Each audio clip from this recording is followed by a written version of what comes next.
Hello guys, welcome back to my channel. আমি শর্মিলা আর তোমার দেখছো আমার YouTube channel Sharmila personal lifestyle. So guys, প্রতিদিনই আমি বাড়িতে থেকে ওই ভিডিও সেই ভিডিও হ্যান্ড ভিডিও সব কিছু দিই। তোমরা তো দেখে হয়তো বুঝতেই পারছো আমি কোথায় এসেছি। আমি এসেছি মায়াপুর। এসে মনে পড়েছে যে আমার তো আজকে ব্লগ করা হয়নি, তো তাই আমি ভাবলাম যে তোমাদের সাথে শেয়ার করি। তো মায়াপুরে এসেছি, কোথায় যাই না যাই, কী আছে না আছে সবই খুঁটিনাটি তোমাদেরকে দেখাবো, তো দেখতে থাকো। তো আমি দাঁড়িয়ে আছি মায়াপুরের পেছনের অংশটা, যেখানে পার্ক রয়েছে। আজকে যেহেতু বড়দিন, ক্রিসমাস ডে, অনেক ভিড় আছে। এতক্ষণ ছিল দুপুর, ওই কারণে এখানে সবাই বসেছে, বিশ্রাম করেছে। তো এখন চলো সব কিছু দেখাচ্ছি।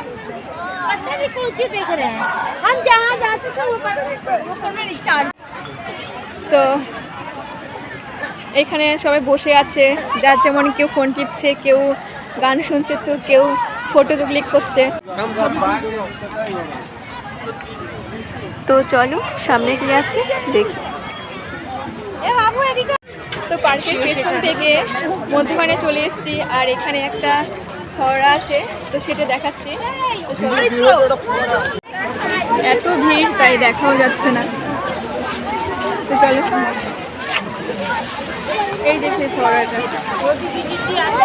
আগের বার যখন এসেছিলাম 4 বছর 5 বছর আগে, তখন আমি এখানে অনেকগুলো মাছ দেখতে পেয়েছিলাম, কচ্ছপ দেখতে পেয়েছিলাম। এখন জানি না সেগুলো আছে কিনা।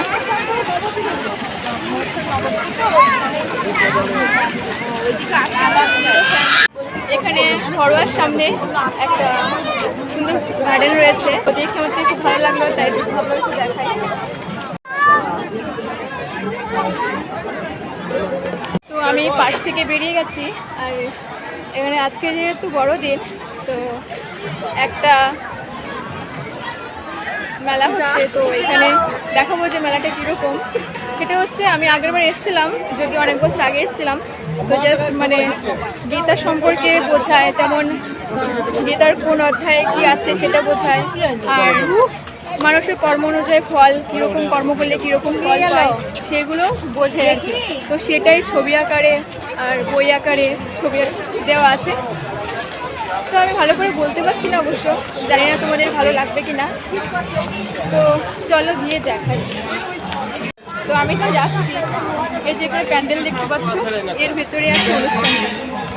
তার আগে আমাকে তিলক পরিয়েছি, কীরকম লাগছে সেটা জানিও। তো চলো যাওয়া যাক।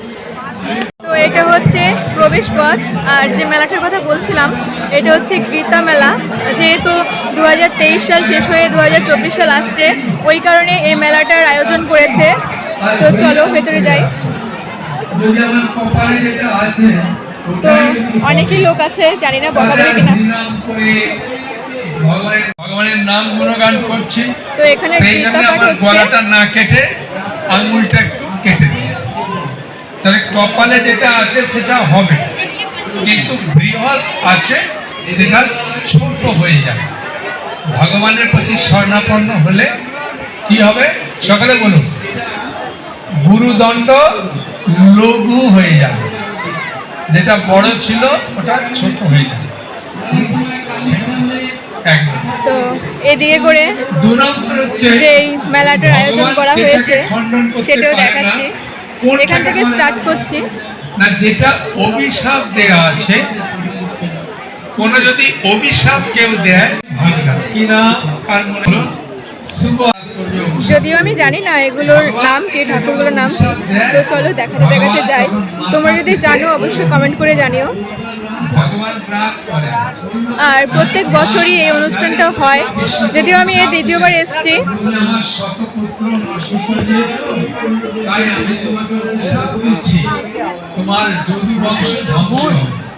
भगवान की सब बोले खुद पकड़ के नचवा रहा है। এটা 8 নম্বর आशीर्वाद दे भगवान को। भगवान क्षेत्र অভিশাপে ভগবান নিজে খণ্ডন করতে পারে। অভিশাপ প্রাপ্ত হয়, কিন্তু কপালে যদি আমার লেখা থাকে কোনো কিছু খারাপ জিনিস, ওটাকে খণ্ডন করা ভগবান শ্রীকৃষ্ণ এই কিরকম কর্ম করলে কিরকম ফল পাওয়া যায়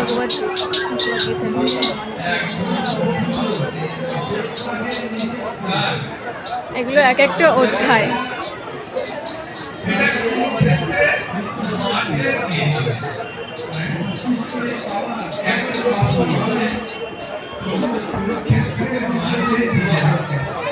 আর সেই মাঠটার নাম কারা কারা জানেন? কুরুক্ষেত্র বা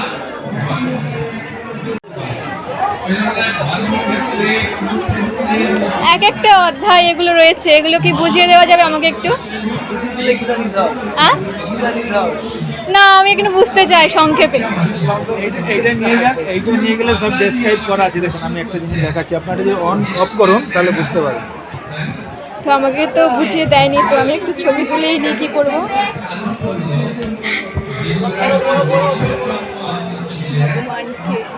পৃথিবীতে বিভিন্ন ধর্মস্থান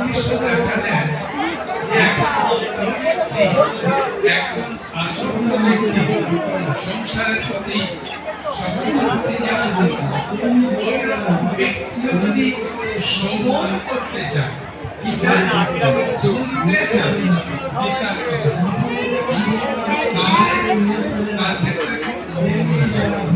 এই ছোট কথাটি ভগবান কৃষ্ণ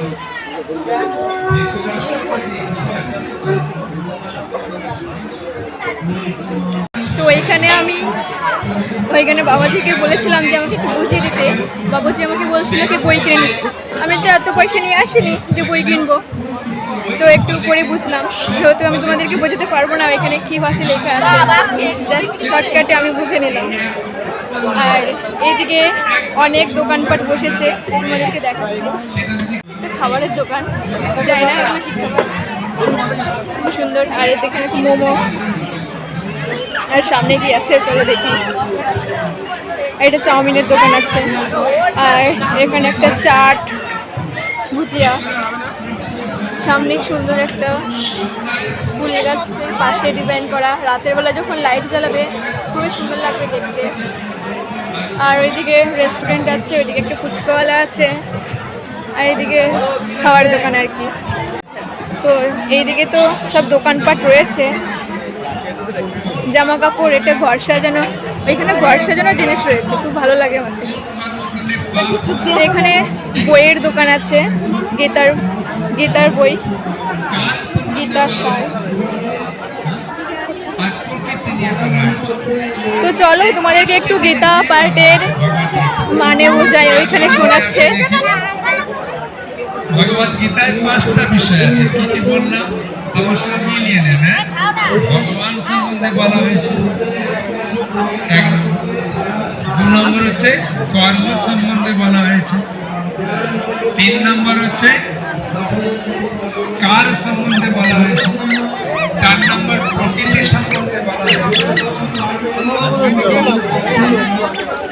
আর জীব সম্বন্ধে বলা হয়েছে। এই জীব, ঠিক আছে? তাহলে প্রথমে বলা হলো ভগবান সম্বন্ধে, দ্বিতীয় আছে জীব সম্বন্ধে, তৃতীয় আছে কর্ম সম্বন্ধে, চতুর্থ আছে কাল সম্বন্ধে, আর পঞ্চম আছে প্রকৃতি সম্বন্ধে। এই 5টা গীতা, সমগ্র গীতাতে 5টা বিষয় নিয়ে আলোচনা করেছে। তাহলে শ্লোক সংখ্যা 700, কে কত শ্লোক বলেছে বললাম, এই বিষয়ে গীতার কি কি বিষয় আছে বললাম, ঠিক আছে? এখন প্রশ্ন হচ্ছে আমি গীতাটা কেন পড়ব, গীতাটা বাড়িতে রাখবো, এর কোনো নিয়ম আছে? গীতা রাখার কোনো নিয়ম নাই, গীতা পড়ারও কোনো নিয়ম নেই, ঠিক আছে? খালি হাত মুখটা ধুয়ে আপনি গীতা পড়তে পারেন। অনেকে প্রশ্ন করেন যে গীতাটা পড়তে গেলে কি আমাকে কাপড়টা ছেড়ে পড়তে হবে, খাওয়া কাপড়ে পড়তে পারবো না? আমি বললাম এইরকম কোথাও লেখা নেই। গীতা যে কোনো কাপড়ে যে কোনো অবস্থায় হাত মুখ ধুয়ে পড়তে পারবে। অনেকই আশেপাশে ঘুরে দেখলাম, এখানে মেলাটা দেখালাম যে কিরকম হয়। তো আমি এখন যাবো এখানে মন্দির, তো তোমাদেরকে এখনো মন্দিরটা দেখাইনি, ঘুরে মন্দিরটা ঘুরে দেখাবো। তো এখান থেকে বেরিয়ে আমি এই পাশে বাঁ পাশের রাস্তা ধরে হাঁটা শুরু করেছি। তো সামনে একটা গরুর গাড়ি রয়েছে, ওইদিকে গৌশালা আছে। যদিও গৌশালাটা যাওয়ার ইচ্ছে ছিল, কিন্তু এত বেলা হয়ে গেছে, যেহেতু আমি লেট করে এসেছি, বাড়ি থেকে 1টার সময় বেরিয়েছি, তো এখন 3:30 4টে বেজে গেছে, বাড়িও যেতে হবে। তো চলো কিছু মোটামুটি তোমাদেরকে দেখাই ঘুরে ঘুরে। এখানে খুব সুন্দর জাম্পিং এসছে, বাচ্চারা এখানে জাম্পিং করছে। আর এইদিকে একটা সিনেমা হল আছে, এর ভেতরে কি দেখায়, যেমন কৃষ্ণর কোথা থেকে জন্ম হয়েছে, কৃষ্ণর কাহিনীগুলো এখানে বলে। কীরকম রয়েছে সেটা সামনে রয়েছে এখানে, তো চলো এখানে দেখাই। ভেতরে এরকম সিনারির মাধ্যমে দেখায় যে কৃষ্ণর জন্ম কী করে হলো, তারপরে তার এক একটা রূপ দেখায়। আর এইদিকে খুব সুন্দর তুলসী মালার দোকান আছে, ঢোল আছে, বই আছে, গীতা আছে, মালা রাধারি বলো। যেহেতু আমার গলায় তুলসী মালাটা আছে, তাই আমি আর নিলাম না, নাহলে অবশ্যই যেতাম। আর ওইখানে খুব সুন্দর ঠাকুর, মন্দিরের ঠাকুর এখানে রয়েছে। মায়াপুরের ইস্কন মন্দিরটা পিছন থেকে, এটা যেহেতু পেছনের রাস্তা থেকে এরকম লাগে দেখতে। তো সামনে থেকে কীরকম লাগে সেটাও দেখাবো তোমাদেরকে। যদি দেখতে পেলাম খুব সুন্দর ময়ূরের পালক রয়েছে এখানে, যদি একটা দোকান। তো চলো, তো এখানে সবাই দাঁড়িয়ে আছে। আর এখান থেকে মন্দিরের এক সাইডটা, তো এই হচ্ছে মন্দির। যেহেতু বর্তমানে এই মন্দিরটাই রয়েছে একমাত্র খোলা, কারণ ইস্কন মন্দির তো এখনও খোলেনি। শুনেছিলাম 2024 সালে খুলবে, তো জানি না খুলবে কিনা। তো সূর্যের আলোর জন্য ভালো দেখা যাচ্ছে না, আমি ওই দিক থেকে ক্যামেরা করে দেখাচ্ছি। ওই পাশ থেকে ক্যামেরা করছিলাম, তো সূর্যের আলোর জন্য ভালো দেখতে পাইনি। তো আমি এখন রাস্তার পাশে এক সাইডটা করে চলে এসেছি, সূর্যের আলোটা ওইদিকে রয়েছে, তো দেখতে দেখতে খুব সুন্দর লাগছে। তো চলো সামনে যাই। এখানে মন্দিরের সামনে একটা অনেক বড় আম গাছ রয়েছে আর একটা নিম গাছ রয়েছে, যেখানে দুপুরবেলা সবাই বিশ্রাম করে বসে। মন্দিরের পেছন থেকে হাঁটতে হাঁটতে তো সামনের দিকে চলে এসেছি। আর এটা হচ্ছে আমাদের সামনের দিকটা করে যে মন্দিরটা রয়েছে, তো এই পাশে রাস্তা রয়েছে, আর রাস্তার পাশেই অনেক দোকান রয়েছে। এসব দোকানে বিভিন্ন ধরনের জিনিস কিনতে পাওয়া যায়। তো এসব জিনিসের মধ্যে বেশিরভাগটাই পাওয়া যায় এখানে তুলসীর মালা। তো হাঁটতে হাঁটতে আমি মন্দিরের সামনে চলে এসেছি। আর মন্দিরের সামনে থেকে মন্দিরটা এরকম লাগছে, যেহেতু মন্দিরটা এখনও কমপ্লিট হয়নি, তো সেহেতু আনকমপ্লিটই রয়েছে। তো আমি এখন যাব এটার ভেতরে, কারণ এটার ভেতরে একটা অনেক সুন্দর জিনিস আছে। এটার ভেতরে একটা পুকুর আছে খুব সুন্দর, চলো সেটাই দেখাই। গাইস, এখানে খুব সুন্দর খরা হচ্ছে।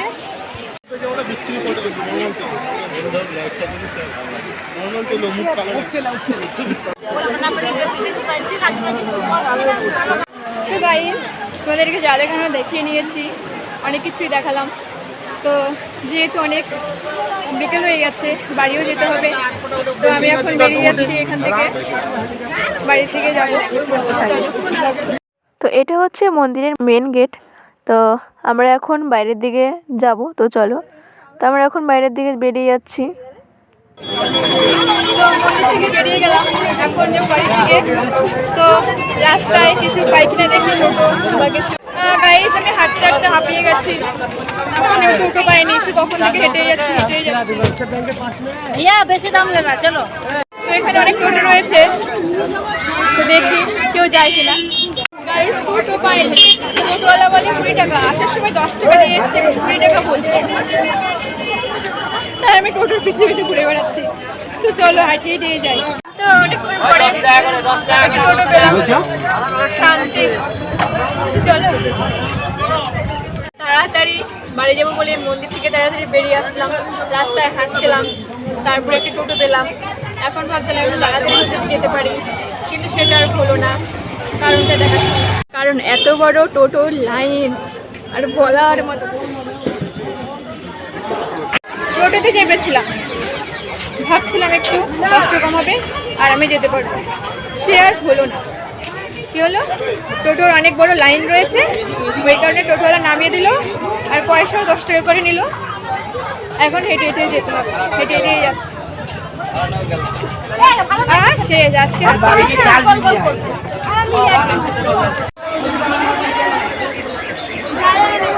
এই বাসগুলোর জন্য এত কষ্ট করতে হচ্ছে আমাকে, হাইটে হাইটে আসতে হচ্ছে।